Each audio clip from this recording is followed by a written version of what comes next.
C'est le dernier culte de l'année 2019.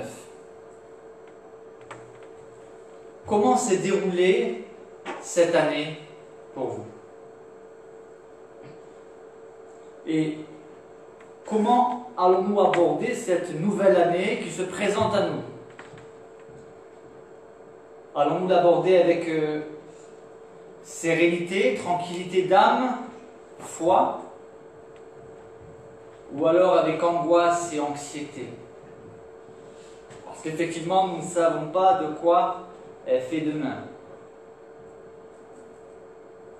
Ce qui s'est passé hier, avant-hier, la semaine passée, le mois dernier, cette année, nous le savons. Nous avons peut-être été blessés, nous en gardons des séquelles, mais nous continuons d'avancer. Mais pour ce qui est de l'avenir, il y a de quoi, quand on considère tout ce qui se passe dans le monde, être anxieux, angoissé. Cependant, nous sommes chrétiens. Nous croyons en Jésus-Christ comme notre Sauveur et nous croyons que le Père veille sur nous. Mais tout cela dépend aussi de notre foi. Si notre foi est chancelante, forcément, nous serons angoissés.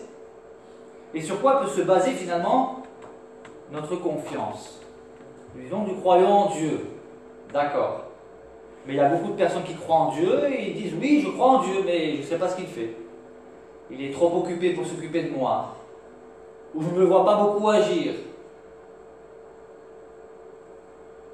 Aujourd'hui, j'aimerais parler d'un des aspects des qualités de Dieu. Et une qualité que j'ai à cœur de développer aujourd'hui, c'est la fidélité de Dieu. La fidélité. Nous vivons dans un monde rempli d'infidélité. Dans tous les domaines. Lorsque la confiance est rompue, et je ne parle pas simplement dans le cadre des relations conjugales, mais dans les amitiés, dans les relations de travail, lorsque la confiance est rompue, on se sent trahi. Parce qu'on a été victime d'une infidélité dans l'amitié, dans les engagements, qui sont divers et variés, trop nombreux à énumérer. Mais notre humanité est corrompue par l'infidélité. Mais chez Dieu, il n'y a point d'infidélité. Le psaume 91 qui a été lu tout à l'heure par Cyriane, au verset 4, nous dit ceci. Sa fidélité, et il est question ici de la fidélité de Dieu, sa fidélité est un bouclier et une cuirasse. Quelles sont les circonstances qui nécessitent que nous ayons besoin d'un bouclier ou d'une cuirasse? Il s'agit bien évidemment de situations de conflit, de combat. On a besoin d'un bouclier et d'une cuirasse pour nous protéger en temps de guerre. Alors aujourd'hui, c'est des gilets pare-balles, ça me parle davantage. Et le texte nous dit que sa fidélité nous protège. Avec le bouclier, sur des attaques relativement larges, mais au cas où les attaques passeraient le bouclier, il y a la cuirasse qui protège nos organes vitaux. Alors s'agit-il ici de protection physique? Oui, quelquefois, mais pas toujours, puisqu'on sait très bien que nous avons des frères et sœurs qui vivent dans des pays où ils sont mis à mort, torturés. En quel cas, on serait tenté de se poser la question, mais elle est où ta fidélité qui protège comme une cuirasse? La protection de Dieu est une protection mesurée, adaptée, et il n'est pas seulement question de protection physique, mais surtout, le plus important, protection spirituelle, parce que nous pouvons perdre notre corps, nous pouvons être tués parce que nous sommes chrétiens. Nous perdons la vie ici-bas, mais nous rentrons alors dans la nouvelle vie. Et c'est cela qui est le plus important, c'est cela que dit le Seigneur, et sa protection, au-delà de nous protéger d'éventuelles attaques contre notre corps, notre chair, vise surtout à nous garder dans le salut, à nous protéger, non seulement du malin, mais aussi des pièges de notre propre cœur. Quoi qu'il en soit, sa fidélité est un bouclier et une cuirasse. Mais c'est quoi exactement la fidélité de Dieu? Ça veut dire quoi exactement? Il faut savoir que dans la Bible, que ce soit dans l'Ancien Testament ou dans le Nouveau Testament, les termes employés, que ce soit en hébreu ou en grec, sont employés aussi bien pour parler de la fidélité que de la foi. N'est-ce pas curieux? Aussi, ce n'est pas étrange qu'en réalité nous appelions les chrétiens qui fréquentent les assemblées des fidèles. Derrière ce terme, que ce soit en hébreu ou en grec, il y a cette notion de solidité, de tenir ferme, tenir solidement, de persévérance et de croyance, la foi.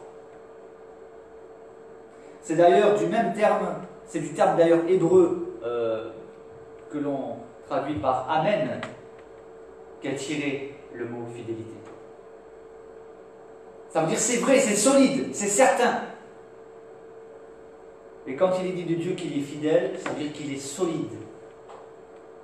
Il tient solidement, il est ferme, inébranlable. Et si notre fidélité à nous, elle a des limites, même envers Dieu, pouvons-nous dire que nous sommes fidèles en toutes choses envers notre Seigneur? Notre fidélité, hélas, bien souvent, elle a des limites. Mais la fidélité de Dieu, elle n'a pas de limite. Elle ne peut pas chanceler. Elle est inébranlable.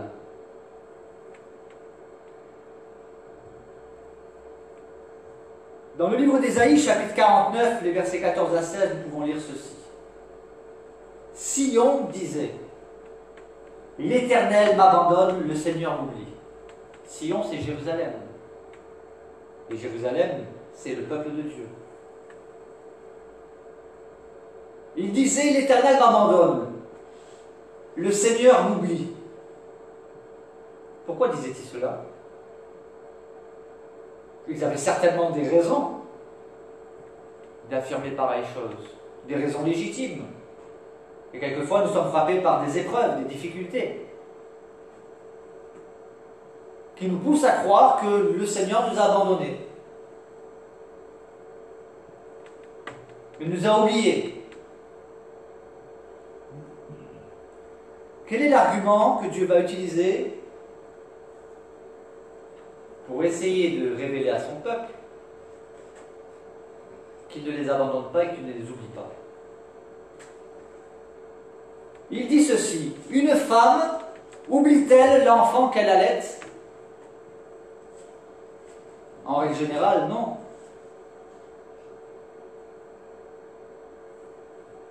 Nous connaissons tous les caractéristiques de ce qu'on appelle l'instinct maternel, cet instinct qui est fort, cet instinct qui pousse une mère à se sacrifier pour ses enfants.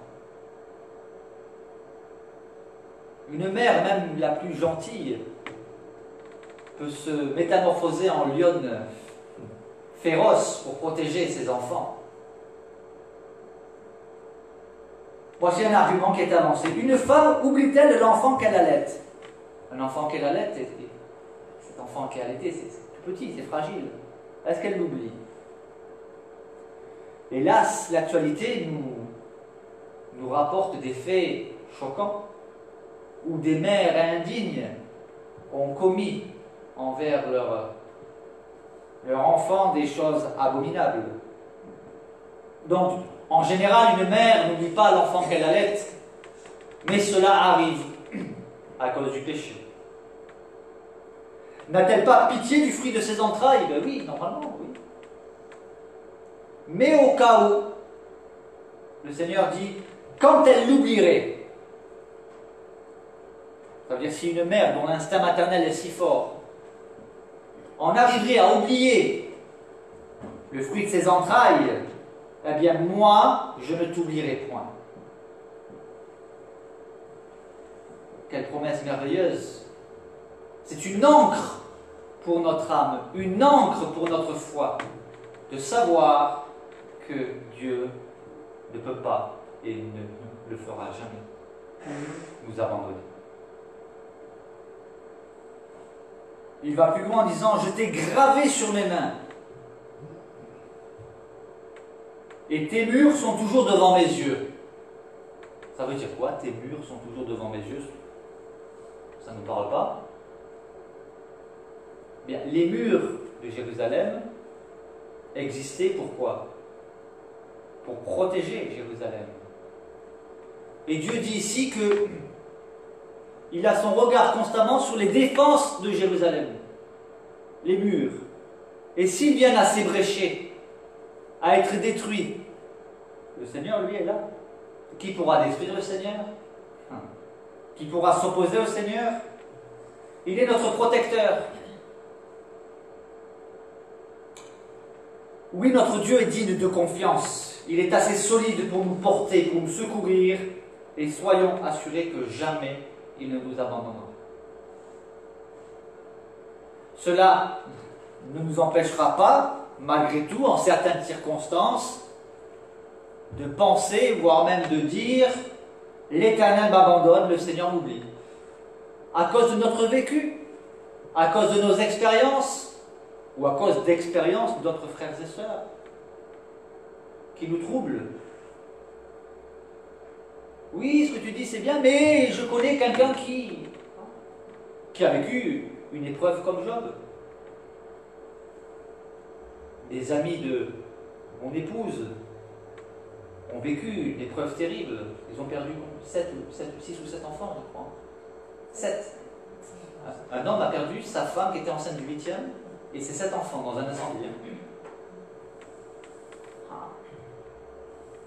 Elle était où la protection de Dieu?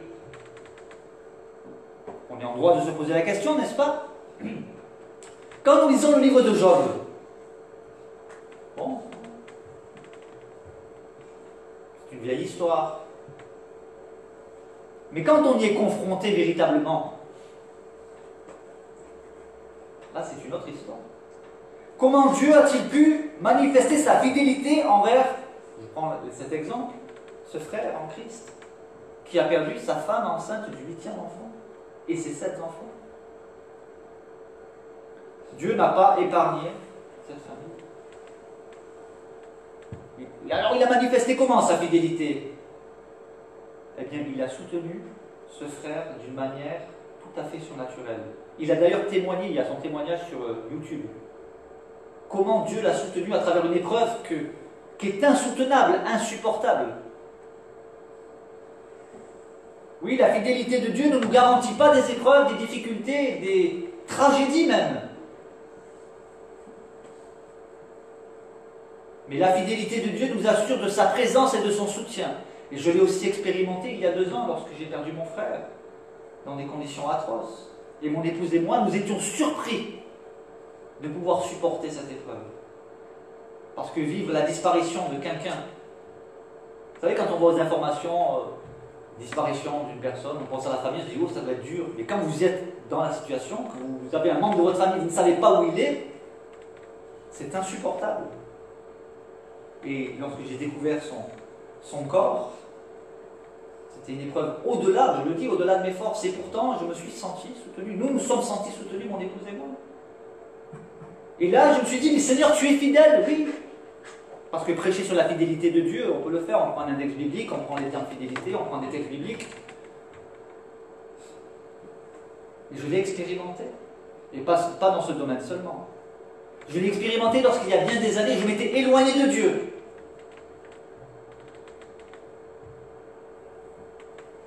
Il ne m'a pas abandonné.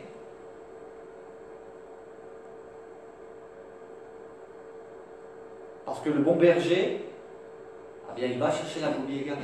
Il est fidèle. Voici une encre pour notre âme, une encre pour notre foi. Il est fidèle. Dans Ésaïe chapitre 64, verset 3, il est dit ceci. Jamais on n'a appris, ni entendu dire, et jamais l'œil n'a vu, qu'un autre Dieu que toi fasse de telles choses pour ceux qui se confient en lui. Cela n'existe pas. Il y a d'autres croyances, d'autres divinités, mais jamais, au grand jamais, elles n'ont accompli ces fausses divinités finalement, ces faux dieux, ce que le vrai Dieu lui a accompli.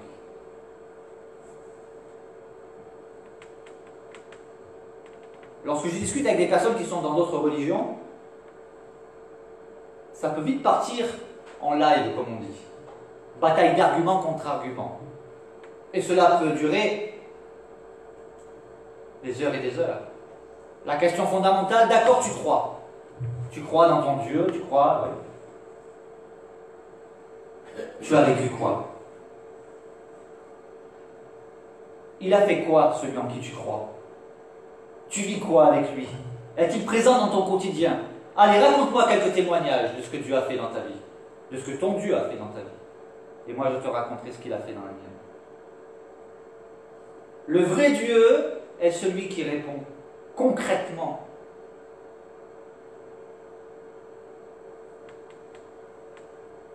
Dieu peut tout faire. Rien ne lui est impossible.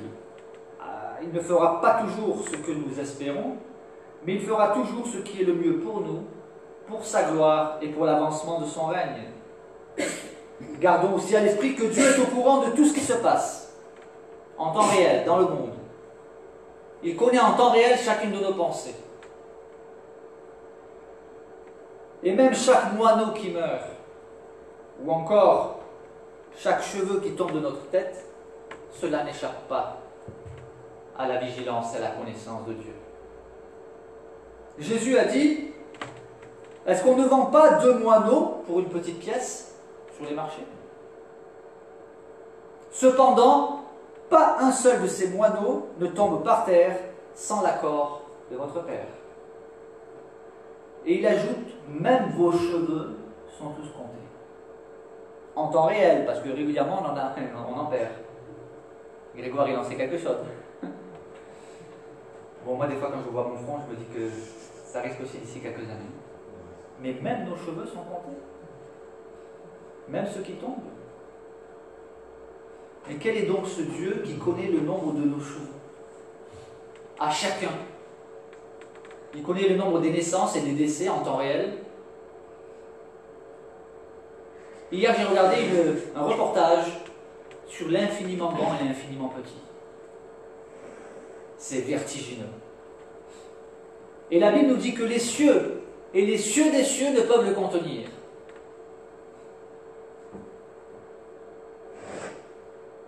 La simple idée aussi que Dieu n'ait jamais eu de commencement. Vous avez essayé de réfléchir à cela déjà?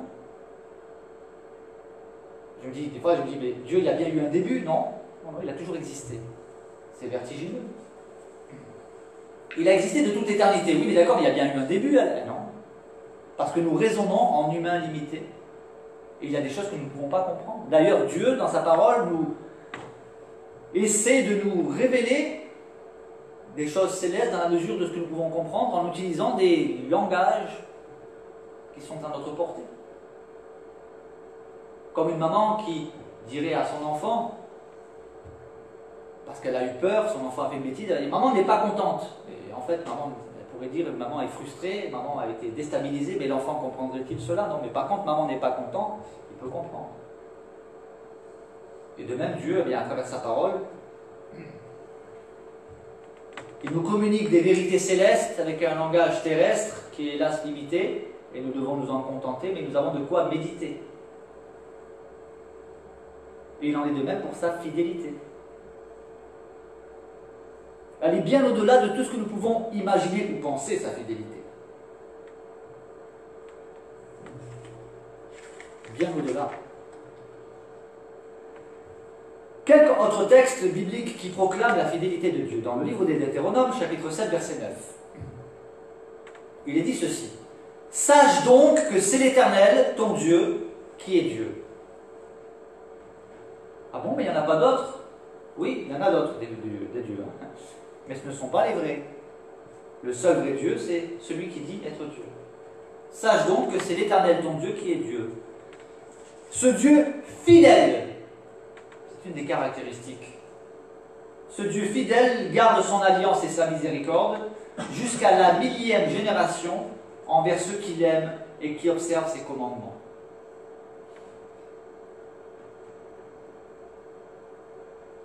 Il est le rocher. Ses œuvres sont parfaites, car toutes ses voies sont justes. C'est un Dieu fidèle et sans iniquité.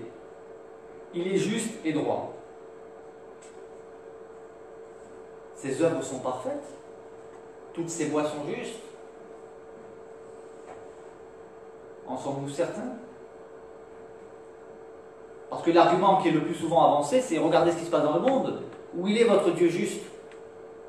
Oui, mais les voies que nous voyons dans le monde, ce ne sont pas les voies de Dieu, ce sont les voies d'humains corrompus par le péché et qui ont rejeté Dieu. Donc ce que nous voyons qui nous scandalise, ce sont nos œuvres. Oui, mais les jeunes enfants qui ont été contaminés par le sang, vous savez l'histoire du sang contaminé? Il était où votre Dieu? Vous l'avez jamais entendu ça, ce genre de réflexion? Les exemples ne manquent pas.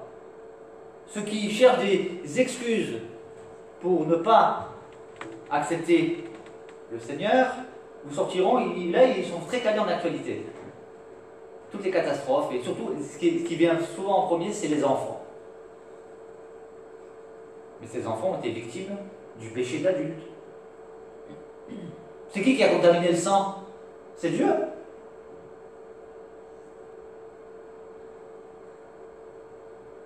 Et alors on essaye de faire reporter sur Dieu nos propres péchés. Nous ne sommes pas meilleurs qu'Adam.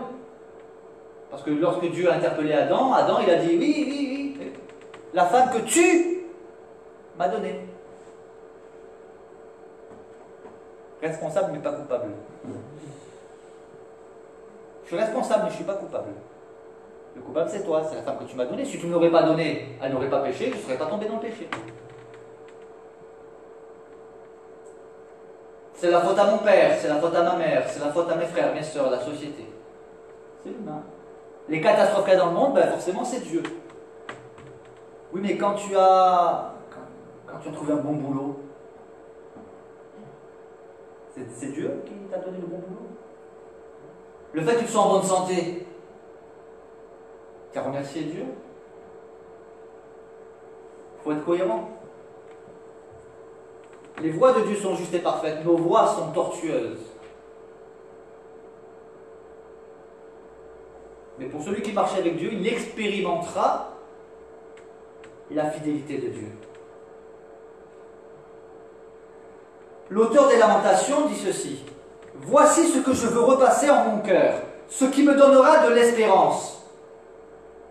Les bontés de l'Éternel ne sont pas épuisées, ses compassions ne sont pas à leur terme, elles se renouvellent chaque matin. Oh, que ta fidélité est grande. Ah, c'est un beau verset, oui, mais qui c'est qui le dit ça? C'est tiré de quel livre? Les Lamentations, frères et sœurs. Les Lamentations de Jérémie. Et avant de proclamer cela, il s'adresse à Dieu en exprimant tout ce qu'il a sur son cœur, et il vivait des épreuves difficiles à tel point qu'il disait à Dieu: tu as brisé mes dents avec des cailloux, tu ne donnes pas accès à ma prière. Relisez les Lamentations de Jérémie. Mais au fur et à mesure qu'il exprime à Dieu sa douleur, ses incompréhensions, ses doutes, tout ce qui lui passe finalement par la tête et tout ce qui reflète les sentiments de son cœur, après avoir fait tout cela, le cœur de sa foi apparaît, l'essence de sa foi, la solidité de sa foi apparaît. Et il dit: voici ce que je veux repasser à mon cœur, ce qui me donnera de l'espérance. Il avait besoin d'espérance. Il vivait une épreuve difficile. Et au milieu de cette épreuve difficile, il finit par dire: oh, que ta fidélité est grande. Dans la première lettre aux Corinthiens, chapitre 1, versets 8 à 9, l'apôtre Paul dit ceci: Dieu vous affermira aussi jusqu'à la fin, pour que vous soyez irréprochables au jour de notre Seigneur Jésus-Christ. Dieu est fidèle, lui qui vous a appelés à la communion de son Fils Jésus-Christ, notre Seigneur. Il fera quoi? Il vous affermira jusqu'à la fin. Il fera ça comment? Ça appartient à Dieu. Ça passe souvent par des épreuves, des remises en question. Mais il est dit qu'il nous affermira, c'est une promesse faite par le Dieu fidèle, le Dieu qui ne ment point. Dans sa deuxième lettre aux Corinthiens, chapitre 1, verset 18, il dit: aussi vrai que Dieu est fidèle, la parole que nous vous avons adressée n'a pas été oui et non. Ici, l'apôtre Paul fait appel à quelque chose qui est clairement établi parmi les Juifs. Quelque chose qui ne peut pas être mis en question, la fidélité de Dieu. Et il s'appuie sur ce fait pour argumenter sur leur motivation. La parole que nous vous avons adressée n'a pas été oui et non. Et ce que je vous dis là, c'est aussi vrai que Dieu est fidèle. Ça veut dire que c'est inébranlable. Dans sa première lettre aux Thessaloniciens, chapitre 5, versets 23-24, l'apôtre Paul écrit ceci: que le Dieu de paix vous sanctifie lui-même, tout entier, et que tout votre être, l'esprit, l'âme et le corps, soient conservés irréprochables lors de l'avènement de notre Seigneur Jésus-Christ. Celui qui vous a appelé est fidèle, et c'est lui qui le fera. Quel programme, hein? Il m'arrive souvent de dire au Seigneur: tu as encore bien du travail avec moi, Seigneur, parce que je suis loin d'être irréprochable. Dans la deuxième lettre aux Thessaloniciens, chapitre 3, verset 3, Paul écrit ceci: le Seigneur est fidèle, il vous affermira et vous préservera du malin. Ça ne veut pas dire que nous ne serons pas tentés par le malin, parce que nous savons qu'il ne choque pas à lui. Mais la finalité, c'est que nous ne serons pas perdus. Il nous préservera du malin. Et si nous tombons, il nous relèvera. Il nous aidera à nous relever. Et dans la deuxième lettre à Timothée, chapitre 2, verset 13, nous pouvons lire ceci: si nous sommes infidèles, il demeure fidèle, car il ne peut se renier lui-même. Comment comprendre cette parole? Si nous sommes infidèles, nous avons vu que le terme fidélité, c'est aussi le terme qui est utilisé pour parler de la foi. Nous pouvons le comprendre ainsi: si nous ne croyons pas, lui, il demeure fidèle. C'est-à-dire, indépendamment de notre fidélité envers Dieu, au niveau de la foi, dans le sens de croire, que nous croyons ou que nous ne croyons pas, cela n'enlève rien au fait que Dieu existe et qu'il est fidèle. Et il est fidèle pourquoi? Parce que c'est dans sa nature. Il ne peut pas se renier lui-même. Une autre traduction dit: si nous ne sommes pas fidèles, lui, il reste fidèle. En effet, il ne peut pas faire le contraire de ce qu'il dit. Alors, ce texte peut être interprété de trois manières différentes, qui ne sont pas forcément contradictoires, mais plutôt complémentaires. Si nous ne croyons pas, si notre foi défaille, cela ne change rien à la fidélité de Dieu, premièrement. Deuxièmement, si nous tombons, c'est-à-dire si nous sommes infidèles, si nous tombons, il peut nous pardonner, car il est fidèle pour nous pardonner, à condition, bien évidemment, que nous nous repentions. Et troisièmement, si nous le renions, il nous reniera aussi. Parce que c'est là le contexte de ce verset. Avant de dire « si nous sommes infidèles, il demeure fidèle », il est dit que si nous le renions, il nous reniera aussi. C'est-à-dire si nous le renions ouvertement, de manière définitive. Hébreux chapitre 11, verset 11. Facile à retenir. C'est par la foi que Sarah elle-même, malgré son âge avancé, fut rendue capable d'avoir une postérité, parce qu'elle crut à quoi? Elle crut en Dieu, oui. Le texte nous dit parce qu'elle crut à la fidélité de celui qui avait fait la promesse.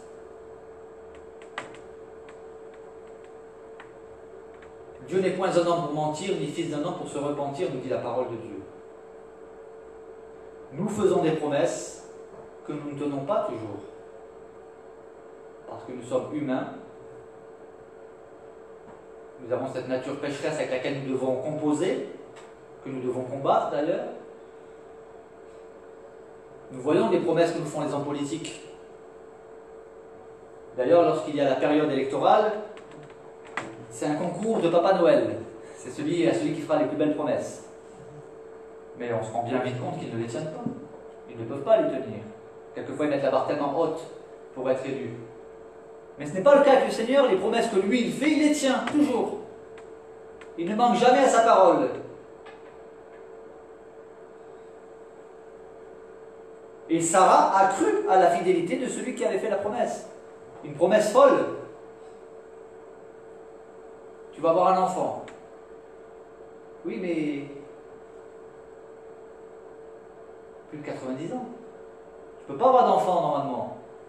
Quand la promesse avait été faite d'ailleurs 25 ans plus tôt, elle était déjà en âge de ne plus avoir d'enfant. C'est une promesse folle, insensée, mais qui s'est accomplie.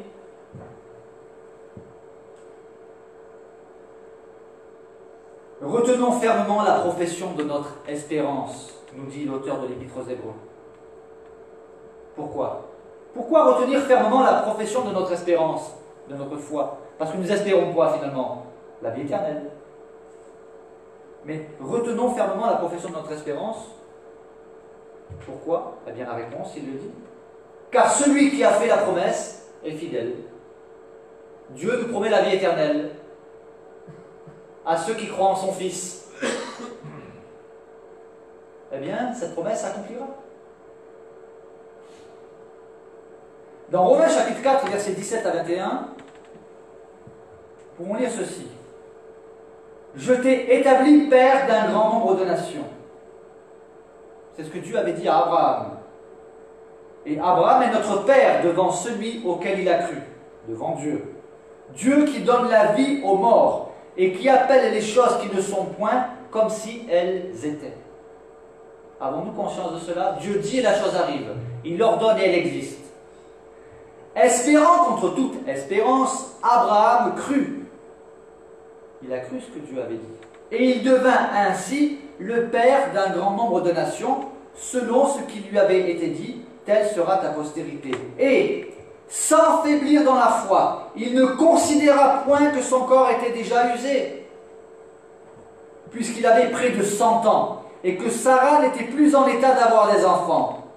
Il ne douta point par incrédulité au sujet de la promesse de Dieu, mais il fut fortifié par la foi, donnant gloire à Dieu et ayant la pleine conviction que ce que Dieu promet, il peut aussi l'accomplir.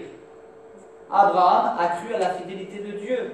Il n'a pas considéré son corps usé. Il n'a pas considéré ce que nous considérerions. Il n'a pas été raisonnable finalement. Il n'a pas écouté la raison qui lui disait « Mais tu es vieux, ta épouse est vieille, elle ne peut plus avoir d'enfants.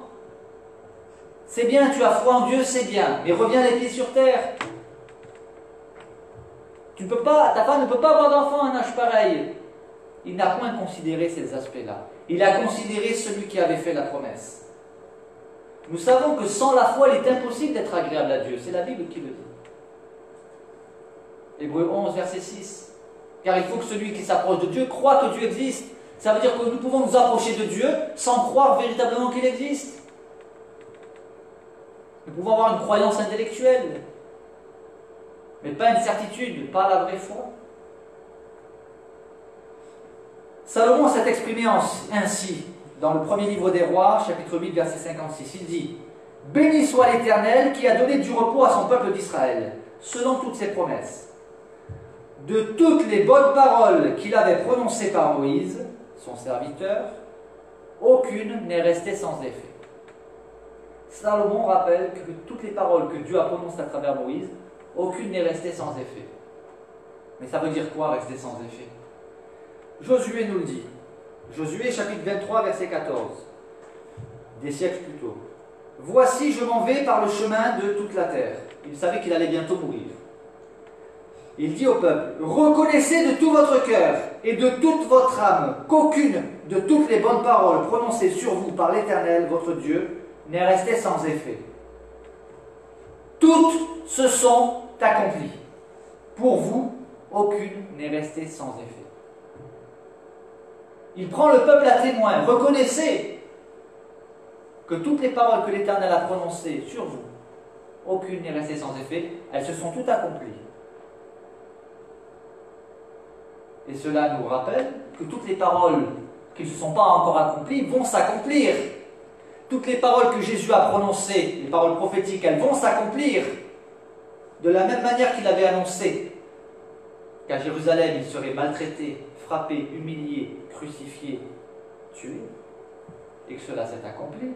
De la même manière qu'il a annoncé à Pierre qu'il le renierait, et cela s'est accompli.